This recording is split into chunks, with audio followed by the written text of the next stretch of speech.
함께 찬양 드리겠습니다.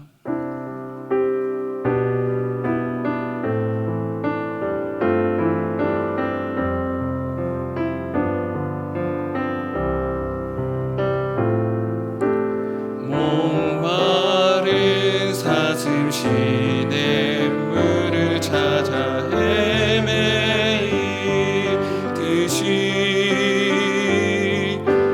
내 영혼 주를 찾기에 갈급하나이다.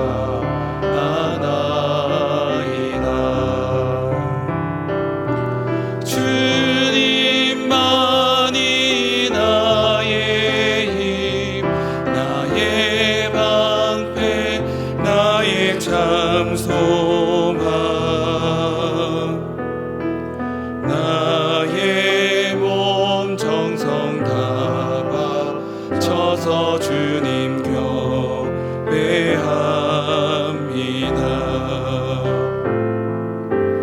금보다 귀한 나의 주님, 내게 만족 주신 주,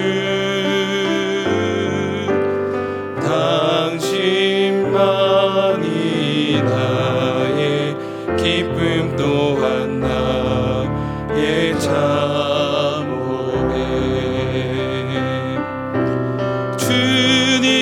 주님만이 나의 힘, 나의 방패, 나의 참 소망, 나의 몸 정성 다 바쳐서 주님 경배합니다.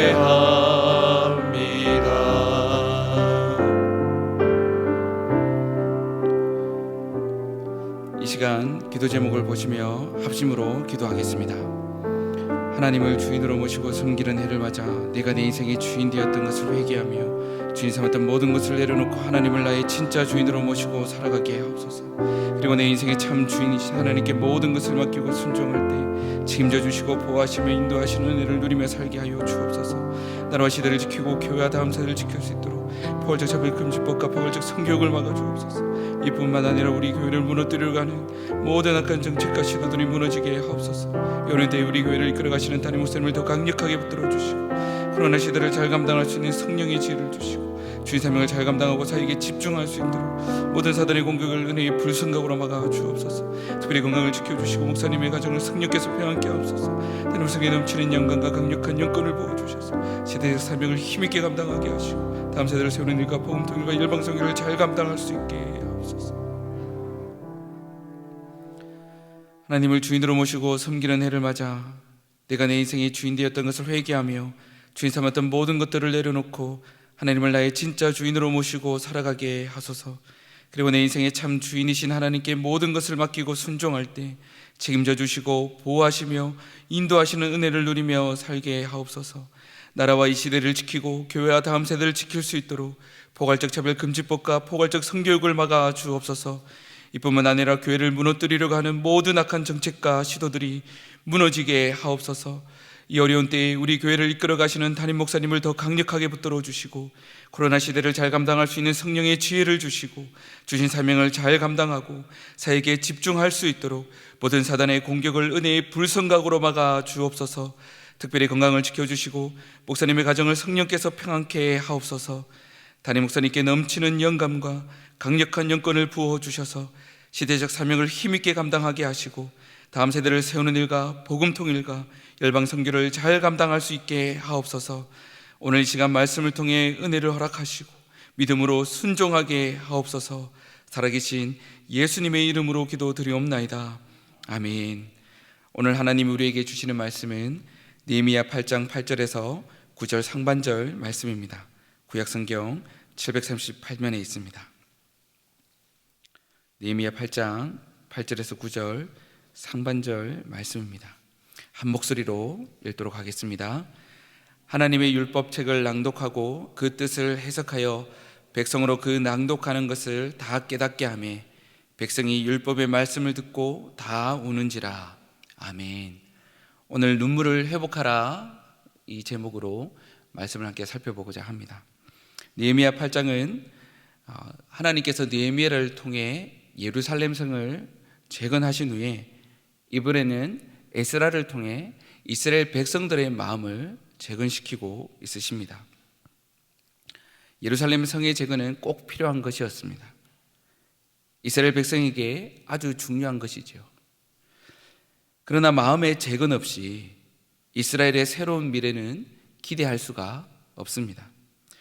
예루살렘 성 재건보다 오히려 이스라엘 백성의 마음을 재건하는 것이 더 중요한 것입니다. 8장 1절에 보면 모든 백성이 수문 앞 광장에 모이고 있습니다. 흔히 이것을 수문 앞 광장의 부흥회라고 일컫기도 합니다. 마음을 재건하는 부흥을 말하는 것입니다. 무너지고 쇠퇴하였던 것을 다시 일으켜 세우는 것, 낙심과 무력함으로 가뭄의 논바닥처럼 쫙 메말라 있는 이 마음을 다시 회복하는 것, 바로 부흥을 말하는 것입니다. 이 마음의 재건, 이런 부흥은 눈물로부터 시작됩니다. 우리의 눈물을 회복해야 하는 것입니다. 오늘 본문을 다시 한번 보도록 하겠습니다.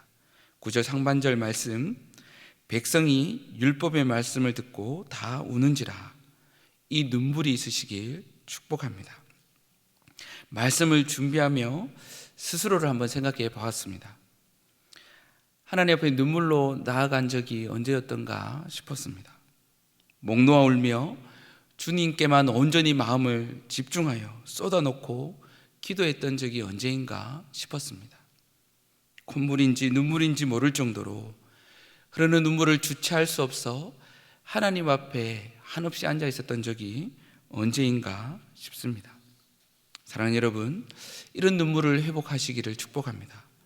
마음이 새롭게 재건됨으로 놀라운 부흥의 주인공이 되시길 바랍니다.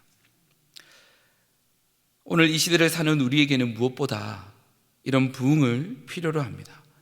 눈물의 회복이 필요합니다. 그렇다면 어떻게 해야 눈물을 회복할 수 있을까요? 어떻게 해야 부흥을 경험할 수 있을까요? 이스라엘 백성들이 무엇 때문에 눈물을 흘리고 있습니까? 그들이 우는 이유가 무엇입니까? 오늘 본문을 다시 한번 보도록 하겠습니다. 8절입니다. 하나님의 율법책을 낭독하고 그 뜻을 해석하여 백성으로 그 낭독하는 것을 다 깨닫게 하매. 9절입니다. 백성이 율법의 말씀을 듣고 다 우는지라. 말씀을 듣고 다 우는지라. 그렇습니다. 우리의 눈물을 회복하는 것, 마음을 재건할 수 있는 것은 바로 하나님의 말씀입니다. 삶의 고난과 고통이란 눈물이 아니라, 자기 연민으로 인한 눈물이 아니라 말씀을 통해서 우리의 눈물이 회복되어야 될 줄 믿습니다. 마음을 재건하고 눈물을 회복하기 위해 우리가 해야 할 일이 있다면 무엇일까요? 첫 번째, 말씀을 읽고 깨달아야 합니다. 성경이 우리가 고백하는 것처럼 하나님의 말씀이라면 우리 힘을 다해 귀를 기울여야 하지 않겠습니까? 한동안 예루살렘 성의 건축에 바빴던 이스라엘 백성들이 이제 이 말씀에 귀를 기울일 때가 되었음을 깨닫게 됩니다. 성의 건축만으로 그들의 본질적인 문제가 해결되지 않는 것을 알게 되었습니다. 그래서 그들은 에스라에게 율법책을 가지고 오라고 부탁합니다. 당시에는 성경이 희귀했기 때문에 개인이 소장할 수가 없었지요. 그래서 그들은 공적으로 모여 말씀을 읽고 들었던 것입니다. 이 성경이 읽혀지기 시작할 때 온 백성이 그 자리에 일어납니다. 그리고는 말씀의 권위 앞에 존경을 표현합니다. 이 말씀 한 절 한 절이 읽혀질 때마다 백성들이 손을 들고 아멘, 아멘 하며 이 말씀을 듣고 있습니다. 얼마나 감동적인 장면입니까? 느헤미야 8장 3절을 보면 그들이 얼마나 말씀을 사모했는지, 그들이 성경을 읽는 일에 어떻게 몰두했는지를 알 수 있습니다. 새벽부터 오전까지 적어도 6시간 이상을 말씀을 읽고 듣는 일에 힘을 썼던 것입니다. 그런데 그들이 하루만 그렇게 한 것이 아닙니다.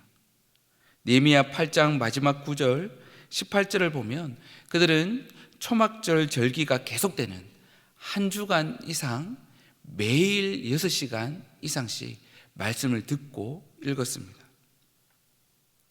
말씀을 매일 읽으며 말씀을 사랑하시는 우리 모두가 되시길 축복합니다.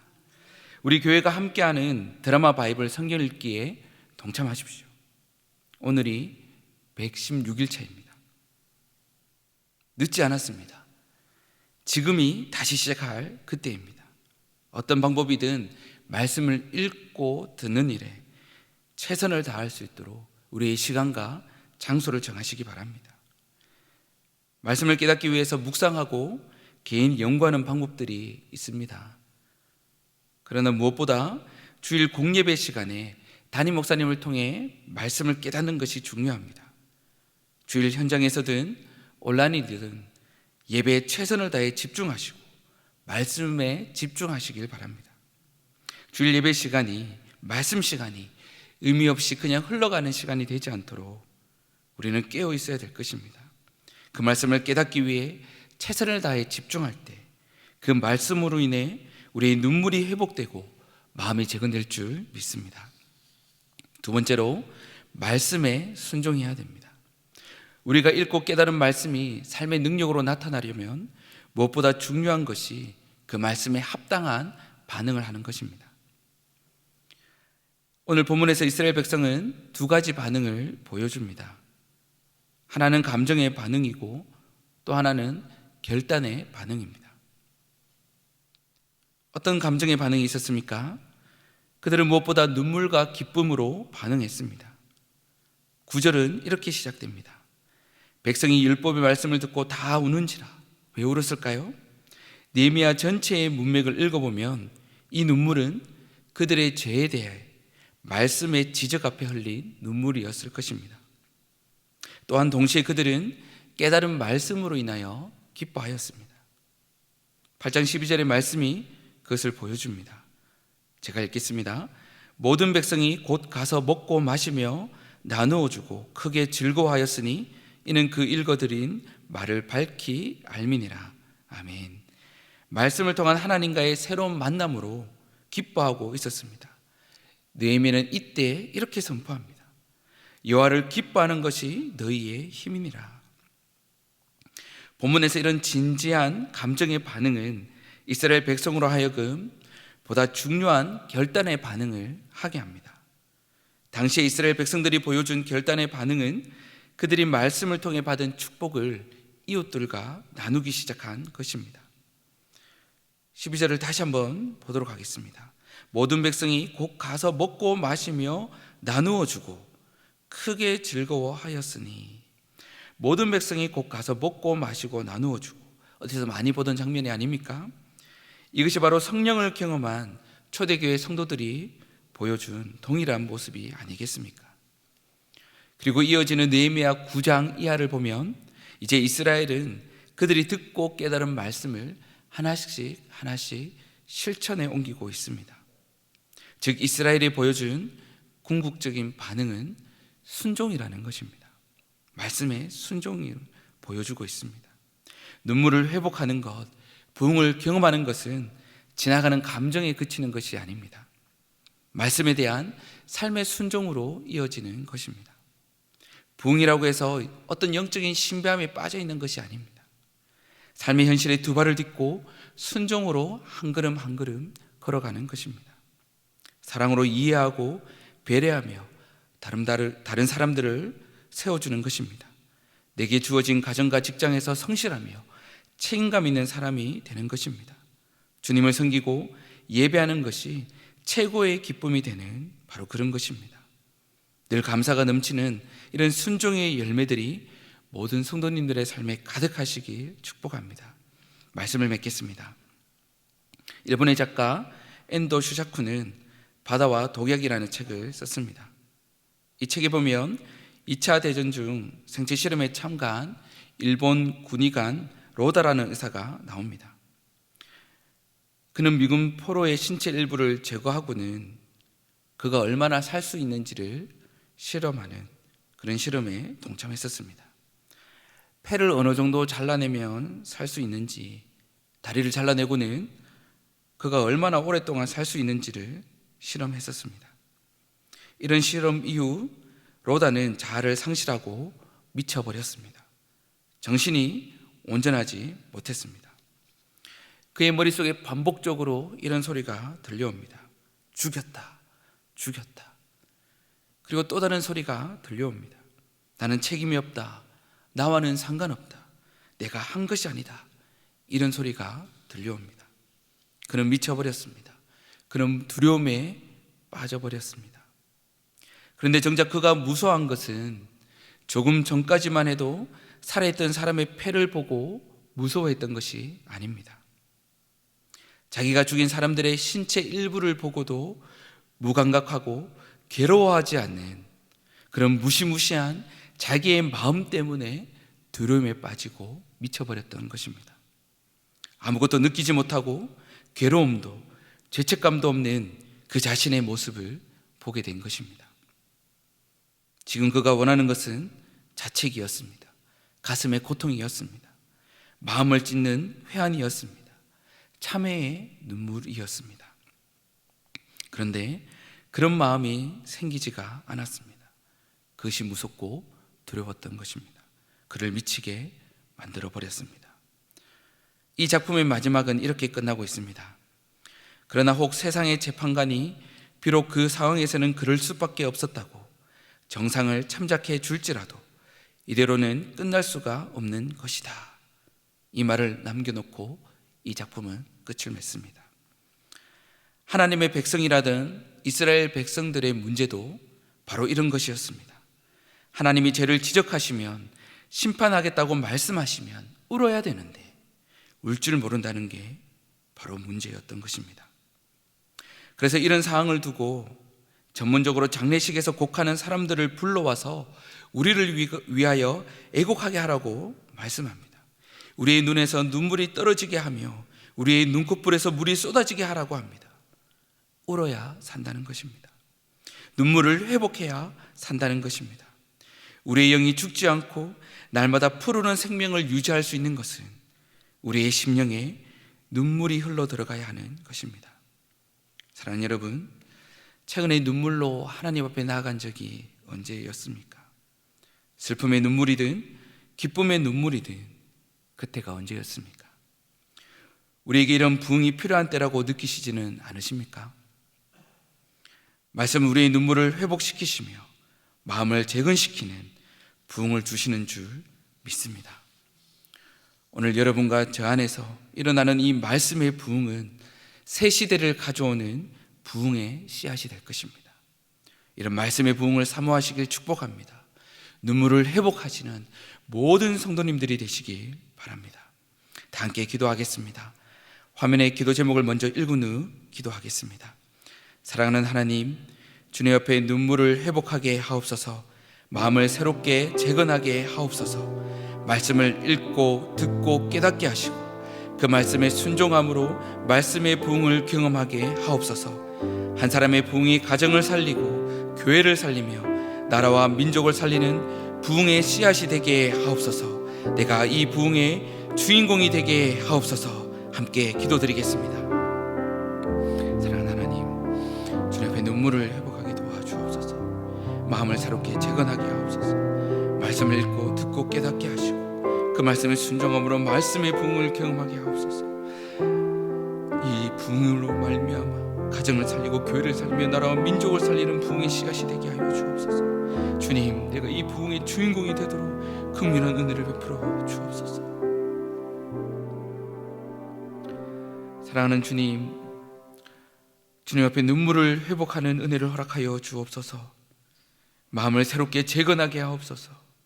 말씀을 읽고 듣고 깨닫게 하시고 그 말씀에 순종함으로 말씀의 부흥을 경험하도록 은혜 허락하여 주옵소서. 한 사람의 부흥이 가정을 살리고 교회를 살리며 나라와 민족을 살리는 부흥의 씨앗이 되게 하여 주옵소서. 내가 바로 이 부흥의 주인공이 되는 은혜를 허락하여 주옵소서. 감사하며 살아계신 예수님의 이름으로 기도드리옵나이다. 아멘. 계속해서 담임 목사님과 교회, 나라와 민족과 성유사님을 위해 기도해 주시고 기도회를 마무리해 주시기 바랍니다.